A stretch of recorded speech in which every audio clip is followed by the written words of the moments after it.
Did the octopus arrive here in a comet? Well, you know old Oz is going to have a reason why it did. Welcome to Planet Oz. I'm Oz. Yeah, having fun here. But, you know, I can hear you out there. You're being gigglekins. Did the octopus arrive on a comet? There's no reason to be gigglekins here. This is serious business. Doing serious work here in Planet Oz. All right. So, did the octopus arrive on a comet? I can't say for sure, but there is an interesting idea about how this could be the case. And I'm not making this up. This isn't me. This isn't Oz coming up with this octopus came from another planet idea. This is out there. People have been talking about this for a long time. And yeah, in fact, there are very, very strange things about the octopus and, in a broader sense, the cephalopod family. They're all very weird, and you can look into the evolutionary aspects yourself about why they're so weird, but part of it has to do with branches of the tree really don't lead there the way they do with other animals. The way the octopus functions, that there's a lot of things about it. I mean, there's a lot of oddities. It's a very, very strange animal. Of course we think it's an alien. Since I was a kid, I was saying to people that my theory that the octopus was an alien. But anyway, yeah. So anyway, what is the theory? Well, if you're looking out there on the internet and you're looking into this octopus. Did the octopus come here on a comet?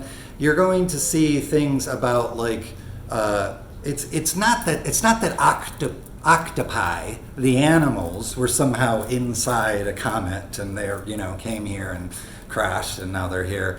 It's not that. It would be at least the theory as I heard it the last time this came across my radar was eggs, and so it would be.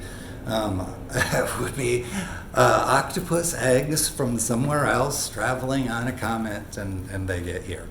So you've got your material evolution theory. It could be extraterrestrials just straight up brought the octopus here on spaceships or something like that. That's a whole other thing. But what I'm talking about is how this could actually kind of fit in the middle ground there. Basically, it starts with this idea of Akashic Evolution, and if you didn't see my previous video, I went into this with some detail, but I'm not going to make you go all the way over there. Let me just nutshell what Akashic Evolution is basically, in material science, all of the material belongs to the ecosystem, and the blueprint for the life is within that life form that is in that system. With Akashic Evolution, all of the material exists within that ecosystem, but the blueprint is everywhere, absolutely everywhere. So the blueprint is penetrating us, our DNA, the earth, the cosmos, space. It's absolutely everywhere. The information is everywhere, and the information simply seeks the ingredients that match one of its zillions of recipes, and when it finds it, it makes life out of it. Yeah, that's the Akashic Evolution idea in a nutshell. And in that film, I used the example of a caterpillar becoming a butterfly to talk about how that would work. But here we're going to take Akashic Evolution and apply it to this idea. So how does the octopus arrive here on a comet? If the egg idea is troubling to you, because I mean, look, these questions are pretty intuitive. How did the eggs survive the journey all the way from wherever to here? First, the eggs had to survive the ejection from wherever they were. Then they had to survive interstellar travel, and then they had to survive entry into our atmosphere and be fortunate enough to land in an environment that would host them. So it's not impossible. This idea is more efficient, and the octopus still arrives on a comet. And the idea is that within our ecosystem, we were absent at least one or some critical ingredients to create the octopus. We had possibly many of the others. It could have been close, but something was missing, something was not right, and therefore within our natural evolutionary course of branches and animals forming into other animals and things like that, the octopus was basically never going to happen because the material was not there. And then all of a sudden, this comet from somewhere else, composed of materials different from here, and it, let's say, was massive, had a lot of material.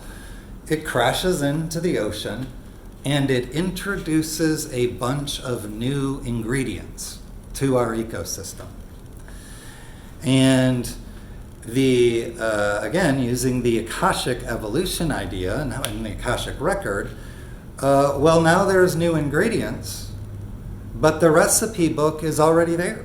The recipes are absolutely everywhere all the time. The octopus was waiting to come about here for 1 trillion years. It's always been in the blueprint. It just didn't have the ingredients. And now this thing comes from outer space, crashes here, adds all of these new ingredients, and all of a sudden, now the blueprint can find the ingredients. And what do you know? There's a match. The cephalopods, the octopus, not really from here, not usually of this place, didn't kind of make their way into being the old-fashioned way, so to speak. But nonetheless, here it is. New ingredients arrived, and just like that, new species emerge because they match the omnipresent blueprint. And is this how it happened? Not sure, but it does. I like when things solve mysteries, and this idea would solve that mystery because why is the octopus so incredibly different from us, and why do the branches of the evolutionary tree not seem to really work with the cephalopods the way they do with the other entities? And there's also a lot about that, everything from the way the octopus camouflages itself to the way its brain is organized in different parts of its body. And there's a lot of just weird things. It's just like it's weird. It's a weird animal. And maybe it is just a weird animal. That could be. I don't know. But for me, this resonates a lot. This makes a lot of sense. That resonance, the new ingredients, new life, seemingly out of nowhere, but not exactly. Ingredients crash, blueprint there, recipes there, octopi. There you have it. That's what I got for you. planetOZ today. Godspeed, friends.